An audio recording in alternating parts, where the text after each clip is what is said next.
Today we have a tactic that is a perfect example of why you need to take control of your own tactics and your own players and teams and things like that, and not leave it up to the sim.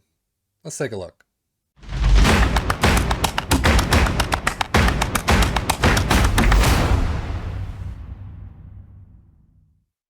This tactic is called the 4-3-3 Suffocator, and this guy has done his work. Whenever I complain that people don't put any descriptions or anything into the Steam Workshop page, he has done the opposite. He has filled it out to the nth degree and has so much information in there.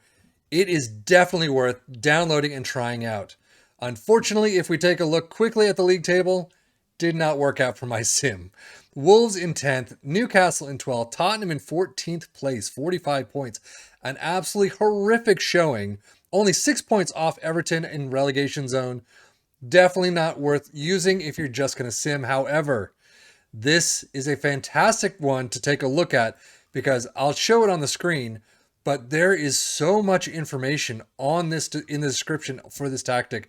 It is definitely worth taking a look at. He says that you can call it a 4-1-2-2-1, a 4-5-1, 4-3-3 DM, whatever you want to call it. It is basically 4-3-3 because it's 4 defenders, 3 midfielders, 3 attackers, as you can see if we go back to the tactics screen. But in defense, it is a 4-5-1 all the way. He has tips. He has, notes that you should take a look at and read.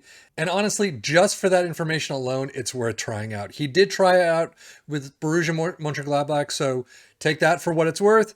We have Tottenham, we have Wolves, we have Newcastle here. Let's just dive into it, though. This is called the 4-3-3 Suffocator. The picture on the Steam Workshop is not one I would generally want to see, but it kind of brings you in, and then you can see all the information that this dude has put in there.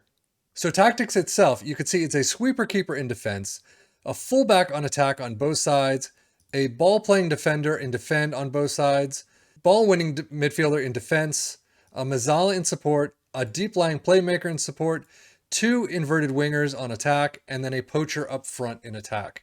It is a custom tactical style, cautious mentality, so you are sitting back a little, kind of getting a little bit of pressure, in possession, attacking with its standard, play out of defense, passing directness is shorter, tempo is slightly higher, mix crosses, work the ball in the box, and run at defense.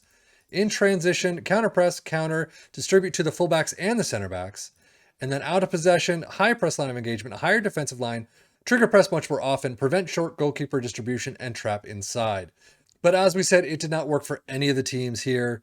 If we look at the schedules, you can see Tottenham's schedule has a lot of draws. I mean, you start off with an awful August. Only one loss, though, to RB Salzburg, but then a series of unbeaten, ton of draws that you can definitely pick up if you're taking it, on your own. But FC Copenhagen, Fulham, Crystal Palace, all of these games you should win. Wolves, West Ham, Bayern Munich 2-3 is a fantastic result. I mean, you're losing, but still only by 1, and that's away from home. So Aston Villa, though, Leeds, you just are so spotty. And then, wow, February all the way through to the 5-0 win against Newcastle. That is just an awful set right there. Definitely could win more. You're still in the Champions League up until this point, but PSG just kick you out easily. FA Cup losing out to Liverpool. EFL Cup, where are you? Losing out to Leeds United 0-1, and that's Tottenham. Newcastle is a lot spottier. I mean, they have a nice August with only 2 losses till 2-6 against Liverpool. But then you got a series of just an awful October. 5-0 over Aston Villa is fantastic. Everything else, not so much. And only minus this Bournemouth 0-2, 1-1 draw, 0-1, 0-1.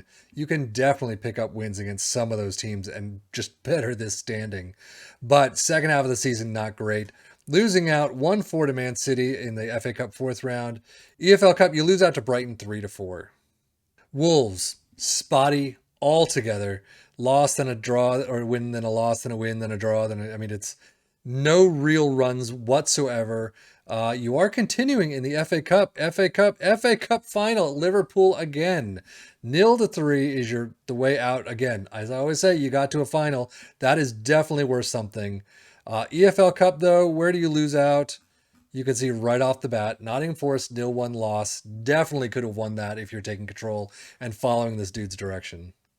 Transfer-wise for Tottenham, as you can see, Emre Can from Borussia Dortmund coming in, Joseph Stala from Zagreb, and Tony Weston from Rangers. Some of those names we've seen before, but Emre Can is an interesting one. No one out except Niall John, Max Robinson out for 160k. No one big. Newcastle, you do have Alex Scott, Ronnie Edwards, Oscar Aranda, Matteo Politano, Kai Kennedy, and Ruben Loftus-Cheek all coming in after September thereabouts. Edison Alvarez in August. And no one out except Mark Gillespie to Crystal Palace, 425. Wolves spending some money this time. Miguel Veloso comes in. Wilson Manafá comes in from SC Porto for 850k. Yuri Medeiros from SC Braga for 19 million, the only kind of big name that they've actually bought. But Ruben Neves out to PSG for 54 million. And then Lembikisa to Norwich, 725, as we've seen before.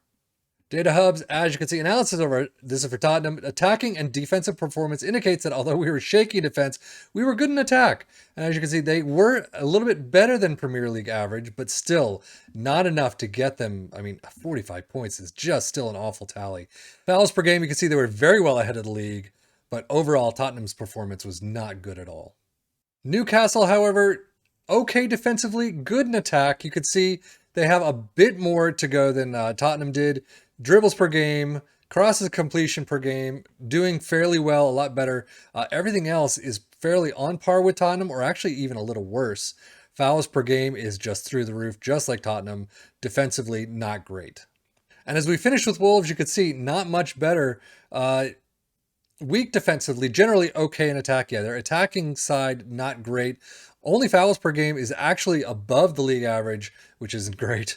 But everything else is either on or below. And on the defensive side, fouls per game, definitely lower. That was nice, but interceptions per game is higher. Overall, everything else is just not great.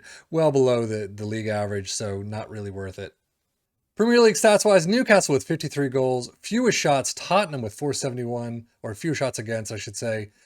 Fewest conceded, Wolves in there with 51. Most shutouts, nobody. Most tackles, one, nobody. Shots for, Tottenham and Newcastle in there. And then most points per game, nobody. So overall, I mean, again, they finished so poorly in the tables that you wouldn't expect them in much of this, in many of these categories at all.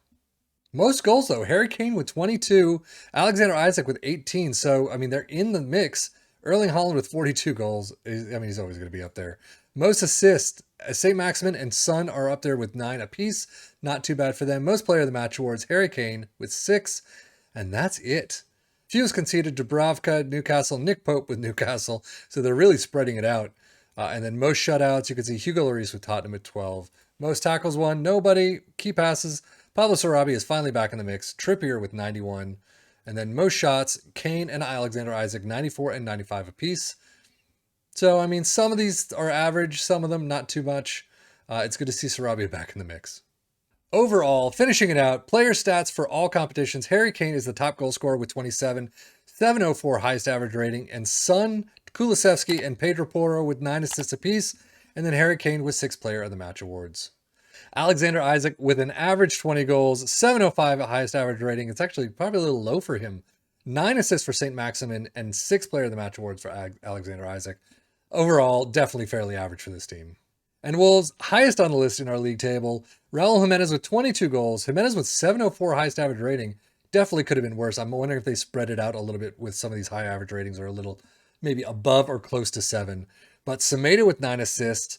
And then Raul Jimenez with 6 player of the match award. So Porro and Sarabia not in this list whatsoever, which we've come to expect. But overall, yeah, if you're looking to sim, if you're looking to play a director of football type of challenge where you're simming everything and you're just coming up with the transfer yourselves, I don't know about that.